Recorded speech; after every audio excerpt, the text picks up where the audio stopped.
أهلا بيكم في فيديو هيروغليفي جديد من قناة حبة إيجيبتولوجي. وفي الفيديوهات دي بيكون هدفنا تبسيط وشرح دروس الهيروغليفية لطلبة الآثار ولكل اللي حابب يتعلمها ويفهم قواعدها. المرة اللي فاتت اتعرفنا في فيديو زوجة الكاهن وبناته على درس هيروغليفي مهم، هو درس الإضافة المباشرة في لغة المصريين القدماء. والنهاردة هناخد درس تاني سهل وبسيط ومهم برضو في تعرفنا إزاي كانت طريقة نطقه وكلامه، وهو درس الإضافة غير المباشرة بالتطبيق على عبارة محروس بتاع الوزير.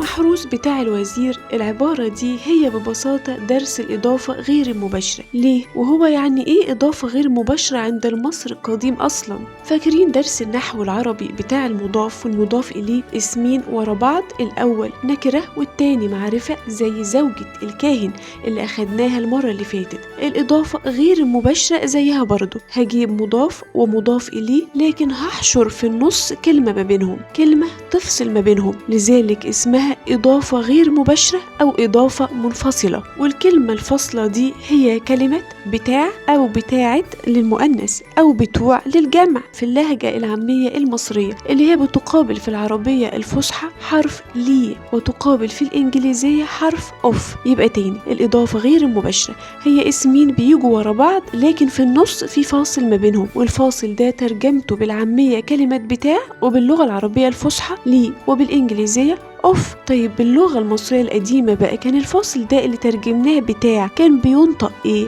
بينطق ني، ني مع المفرد المذكر، وبتكتب بعلامة موجة الماء اللي بتعبر عن صوت حرف النون، وبيطلق على ني نحويا هنا صفة الإضافة. وصفة الإضافة دي هي اللي زي ما قلنا بمعنى بتاع، وبالعربية الفصحى بتساوي حرف لي أي ينتمي ليه. صفة الإضافة ني بتتبع المضاف اللي هو الاسم اللي قبلها في العدد والجنس اللي هو التذكير والتأنيث. يعني لو الاسم اللي قبلها اللي هو المضاف مفرد فهتكون مفرد، ولو مذكر هتكون مذكر، ولو جمع هتكون جمع، ولو المضاف مؤنث فهتكون صفة الإضافة مؤنثة برضو. طيب ني مع المؤنث والجمع والمثنى بتنطق ني برضو؟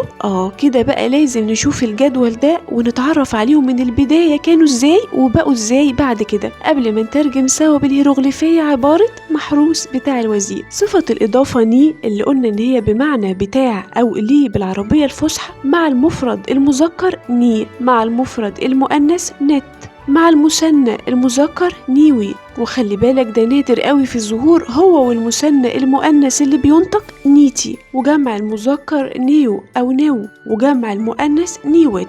لكن مع مرور الوقت لقينا المصري بيعتمد 3 أشكال بس منهم في كتابة النصوص ويتجاهل الباقي، بمعنى إنه بيجيب ني اللي هي للمفرد المذكر ويخليها تيجي ورا الاسم المضاف المفرد المذكر والمفرد المؤنث والجمع برضو عادي، يعني يجيب ني مع كله. وممكن لو حب بقى ساعات يجبر بخاطر ني ويستخدمها للجمع والمثنى المذكر أو نت للمؤنث عموما بقى سواء مفرد ولا جمع. يبقى الشكل النهائي اللي اعتمده المصري القديم في كتابة النصوص يجيب ني مع كله، ولاحظ انه بيكتبها بحرف النون بس، لذلك في مراجع بتقراها ان فقط مش ني، لكن اعرف ان نطقها الاصلي ني. ويجيب نت مع المؤنث كله سواء مفرد ولا جمع، ويجيب نو أو نيو للمثنى والجمع المذكر، ولاحظ إنه كتبها بعلامة نو، لذلك برضو بتقرأ في بعض المراجع نو، لكن أعرف إنه نطق الأصل نو أو نيو. وناخد أمثلة من نصوص مصرية قديمة قبل جملة محروس بتاع الوزير. المثال اللي قدامنا على الشاشة هو